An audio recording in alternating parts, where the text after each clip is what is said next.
we all talk about, from time to time, we hear about lawsuits. You know, the stupid ones where somebody spills some hot coffee on themselves at McDonald's and then sues McDonald's for $1 million or something. That lawsuit is based in negligence, and we call that in law a cause of action. So if you look at all our statute laws, or our acts, the same thing, you won't see the word lawsuit in them. You'll always see the word cause of action. Us lawyers, when we talk about lawsuits, we talk about causes of action. So cause of action means lawsuit. So it says a regional plan does not create or provide any person with a cause of action or right or ability to bring an application or proceeding in or before any court or before any decision maker. Remember I said decision maker includes Surface Rights Board and the Land Compensation Board?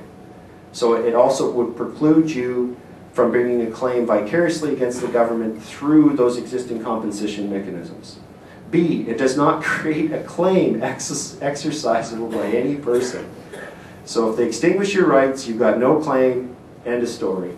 And just to make sure some of us lawyers who are a little aggressive don't find a way around this, they have a little message for the courts.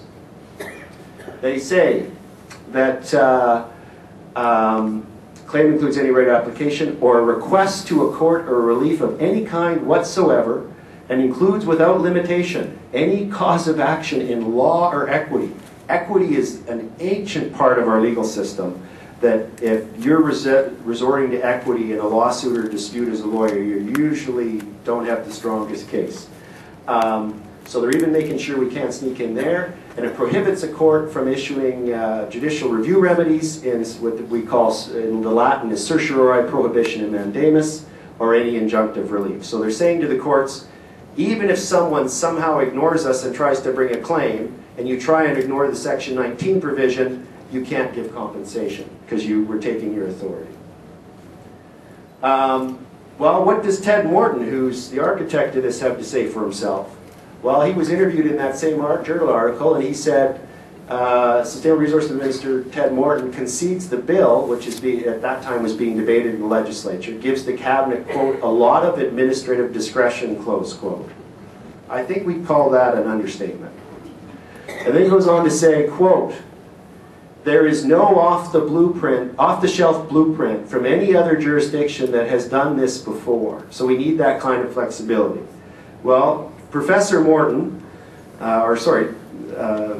Minister Morton, he was a professor, and he's a professor of political science, and my undergraduate's in political science, and we must have taken different courses, because some of the courses I took involved comparative political systems, where we looked at the systems of different countries in the world and different regions in the world.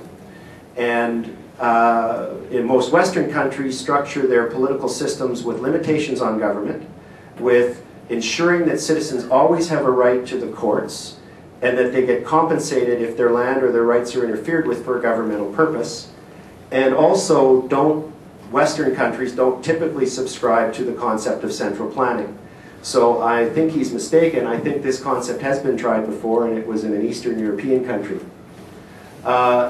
He goes on to say, we don't listen to this. So if you think the removals of your rights to the courts was an accident, you just hold that thought and see what your mind's going to tell you the answer is in a minute. It says, we do not want environmental and land use policy getting run through litigation in the courts. We want a political accountability, not judge-made law. What you need to understand is that this is not, the regional plans that the cabinet will make from the cabinet room are not these broad general policies about we urge municipalities in the southern region to make decisions that lead to sustainable and conserved use of water. I mean, they may contain those. They have confirmed in the rebuttal that they did to my work on Friday in writing that they intend, and you can tell by the legal wording, this legislation is intended to apply at the quarter section level.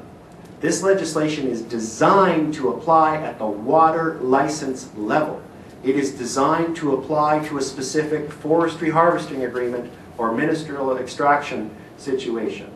And he's saying, well, if we get it wrong, the accountability shouldn't be to the courts, it should be us politically.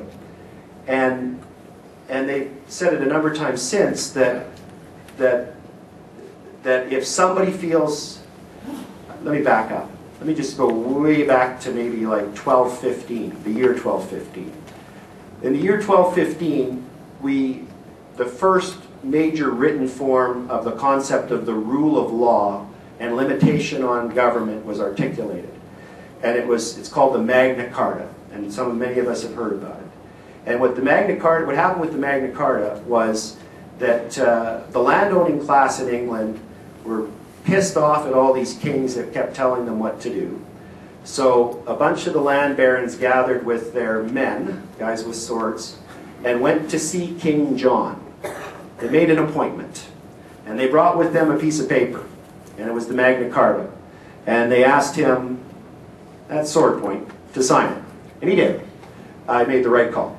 And one of the things that the Magna Carta did was it limited government and gave citizens rights against government.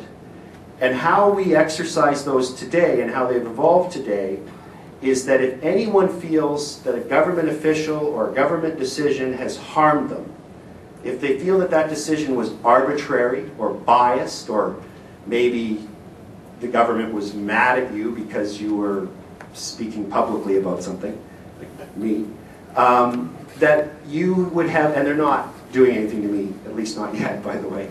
I drove here by James, and we saw lots of sheriffs. James Hargrave drove me here today, and we saw all these sheriffs on the highway, and I said to him, why do I get the feeling they're looking for me? And I said, I'll slouch down. So I slouched down in the truck. Just, you never know. Sorry, I digress. So what we have in our legal system, until Bill 36 came along, is that anybody could go to court. We call it judicial review. Okay? So if you feel that a government's treated you badly, you don't have to, you can hire a lawyer, do it yourself. You can do a judicial review application under Rule 310, originating notice, and you can get in front of a judge actually in 2 days. You can apply for, you can actually get in front of a judge within hours if it was an emergency matter. It's not like a traditional lawsuit that takes years. And you can have the judge decide whether or not the government's treated you fairly, whether they've not followed due process, whether they've conducted themselves with bias or for an improper purpose. And if the judge believes they have, he can issue a certiorari order. Remember that wording in section 15, certiorari? That means the government's decision is quashed. Or he can issue a prohibition order. If the government's forcing you to do something, they're going to take your land, he can issue a court order prohibiting the government from taking your land. Or if the government, if you've applied for something and they're refusing to give it to you or give you something back, he can issue a mandamus order forcing the government to give it to you. If the minister responsible doesn't do it, they are in contempt of court. And if you are in contempt of court, those same sheriffs I was worried about on the highway today will come and get the minister and they will take him to jail. That's how it works. In other words, the government's not above the law. That's the concept of the rule of law. That's the concept that we've had since 1215. Well, Mr. Morton thinks he's got a better idea, political accountability.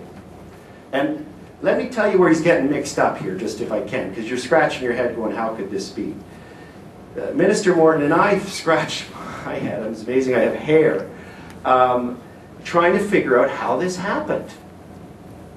So I have researched every speech Minister Morton has given. I have researched the entire transcript of the Hansard where this legislation was debated. I've read some of his books, and a number of his books are about what he calls the Charter of Rights and the court party. So Minister Morton is mad at judges, but he's mad at judges on social issues. He's mad that judges have interpreted the Charter to give same-sex marriage stuff, okay? The social issues. What he's done here, there's very little social stuff here. This is all about economics and basic principles, foundational things of markets, property rights, water allocation rights, development rights. And he's eliminated the traditional role of the courts to adjudicate economic issues and property rights issues, and hasn't done it